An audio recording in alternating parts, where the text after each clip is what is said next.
দেখেন আমি তো ইমুককে এত হাজার পাউন্ড দিয়েছি, সে নাকি পাসপোর্ট করে দিবে, তার নাকি হোম অফিসের সাথে লিঙ্ক আছে। আপনি যদি বলেন যে আমি এই ইলিগাল একটা পারপাসের জন্য এই পয়সাটা দিয়েছি, তখন তো সেটা হচ্ছে যে আপনি নিজেই একটা ইলিগাল পারপাসের জন্য যদি কাউকে টাকা দেন, আপনি নিজেই তো প্রথমত দোষী। হোম অফিসের স্টাফরা ফোন দিয়েছে ক্লায়েন্টকে যে দেখো আমি হচ্ছে তোমার হোম অফিসের স্টাফ, বা আমি তোমার কাজটা দেখেছি, তোমার অ্যাপ্লিকেশনটা রিফিউজড হয়ে গেছে, বাট তুমি যদি এত টাকা পে করো তো আমি হয়তো এটাকে ওভারটার্ন করে চেঞ্জ করে দিতে পারি। আপনি ভেরিফাইও করলেন না সেই ব্যক্তি আদৌ হোম অফিসে কাজ করে কিনা, আপনি কোনো ধরনের তথ্য যাচাই করলেন না, আদৌ আপনাকে কজ দেওয়ার মতো তার প্রতিষ্ঠান রয়েছে কিনা সেটিও আপনি যাচাই করলেন না। আপনি অন্ধবিশ্বাসে কাউকে 20,000 পাউন্ড করে দিয়ে 5 জনের কজের জন্য আপনি 100,000 পাউন্ড দিলেন এবং প্রতারিত হলেন। প্রতারিত হওয়ার পর আমাদের কাছে আসলেন, আমাদের কিচ্ছু করার নেই।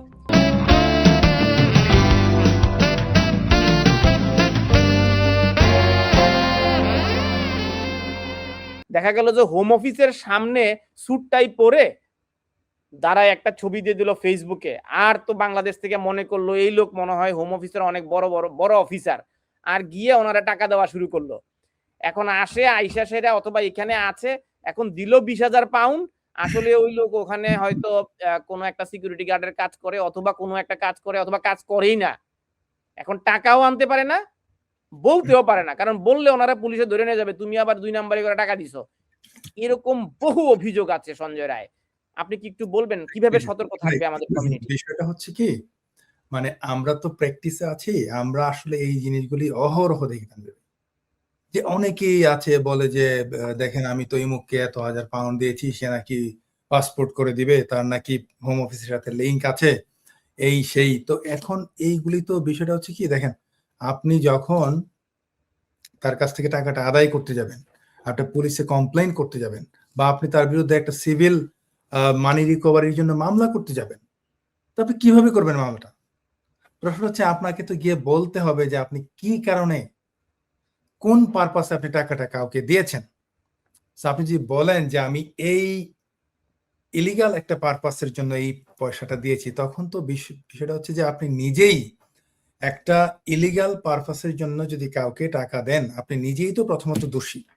পুলিশ তো প্রথমে আপনাকে ধরবে যে ভাই তুমি তো এই কাজটা করার জন্য, আপনি যদি এখন বলেন যে আমি একজনকে কথার কথা আমি জাস্ট বলছি যে কাউকে হয়তো হত্যা করার জন্য আমি কিছু একটা 2 লক্ষ টাকার একটা চুক্তি করলাম, তো এখন সে হয়তো হত্যা না করে টাকাটা মেরে দিল। আমি ব্যারিস্টার সাহেব আমরা হত্যাটা বাদ দিয়ে অন্য উদাহরণটা দেই, পরে আপনিও বিপদ আমিও বিপদ।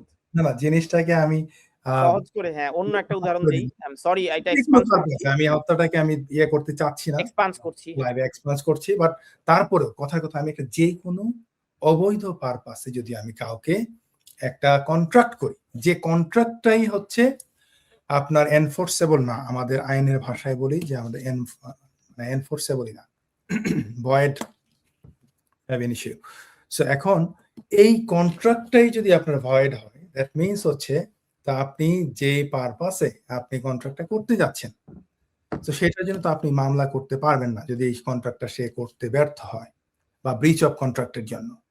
তো এই জন্য আমি বলি যে যখনই আপনারা জীবনে কখনো এই ইমিগ্রেশন পারপাসে কাউকে মানে বিশ্বাস করে কখনো এইরকম লেনদেন কখনো করবেন না, কারণ এটা প্রথমত পানিশেবল, দ্বিতীয়ত ইটসেলফ একটা ক্রিমিনাল অফেন্স, এবং যারা করবে, যারা এখানে আপনার মানে জড়িত থাকবে, সবাই কিন্তু আসলে মানে বলি না যে সম দোষে অপরাধী, সবাই কিন্তু অপরাধী। তো এখানে আমরা কিন্তু এই যে ঘটনাটা আপনি বললেন আজকে নিউজটা, এটা কিন্তু ইস নাথিং নিউ। আমরা দেখেছি যে এটা সাম্প্রতিক ঘটনা, এটা আজকের ঘটনা না, এটা সাম্প্রতিক সময় ঘটনা। আজকে নিয়ে এসেছি আগামী 29শে জানুয়ারি এটা ক্রাউন কোর্টে, লন্ডনের ক্রাউন কোর্টে এটা উঠবে তাদের বিচারের জন্য। আমরা প্রচুর দেখেছি যে হোম অফিসের স্টাফ যা অনেকেই, আমরা ইভেন আপনার নিউজে দেখেছি যে হোম অফিসের স্টাফরা ফোন দিয়েছে ক্লায়েন্টকে যে দেখো আমি হচ্ছে তোমার হোম অফিসের স্টাফ, বা আমি তোমার কাজটা দেখেছি, তোমার অ্যাপ্লিকেশনটা রিফিউজড হয়ে গেছে, বাট তুমি যদি এত টাকা পে করো তো আমি আমি হয়তো এটাকে ওভারটার্ন করে চেঞ্জ করে দিতে পারি। এটা কিন্তু হয়েছে তানভীর ভাই, একটা দুইটা তিনটা চারটা হয়েছে, ছয়টা যে পাঁচটা ছয়টা জায়গায় ধরা খেয়েছে তারা। এবং এটা যারাই করবে এরকম কাজ তারা অবশ্যই কোনো না কোনো দিন ধরা পড়বেই। অপরাধী কখনোই আপনার কোনো না কোনো ভাবে তারা আপনার ধরা অনেক পড়বে। ধন্যবাদ দর্শক, আপনাদের জন্য একটি সতর্কতা। গত সপ্তাহে আমার কাছে একটি সংবাদ এসেছে, আমাদের কমিউনিটির একজন সাংবাদিক আমাকে অভিযোগ করেছেন কোনো এক ব্যক্তি কজ দেওয়ার নাম করে 5 জনের কাছ থেকে 20,000 পাউন্ড করে 100,000 পাউন্ড নিয়ে গেছেন, এবং আমাদের পরিচিত নেটওয়ার্কের মধ্যে, যেহেতু আমরা ভেরিফাই করতে পারছি না, প্রাইভেসির কারণে নাম ডিসক্লোজ করছি না।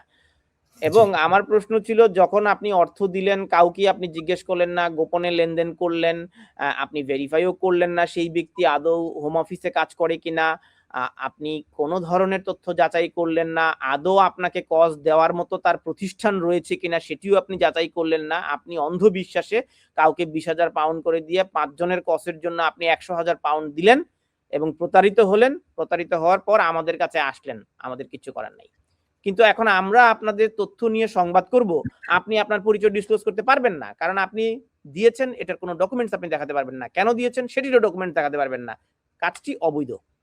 তো এই ব্যাপারে খুবই সতর্ক থাকবেন, আপনাদের প্রতি বিনীত অনুরোধ।